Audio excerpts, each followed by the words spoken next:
Hello guys, this is Artnil Gaming. Na-assemble natin ang bago nating Asahi na 16 inches super power stand fan model PF630. But ito naman natin kasi Japanese brand ng motor. So mas matibay daw. Yan, kulay itim. Yan. Buksan na natin. Yan, number 3 oh. Pakisok.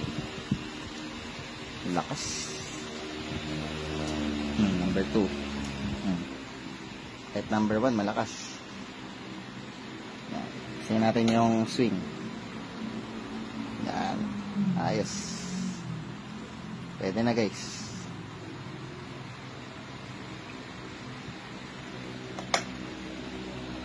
Yan, nakalagay pa dito.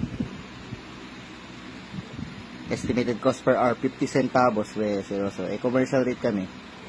Ewan ko lang kung totoo. This unit is power lap tested by Meralco. Na-promote pa natin si Meralco. So, ano yan? 9.77 per kilowatt hour. Okay. Ayun na guys. May dalawang kulay ito pero yung black yung gusto ko guys. Yung blue yung isa eh. Hindi ko masyadong bet. So, ayun na guys. Asahi 16 inches. Thank you for watching. Bye-bye.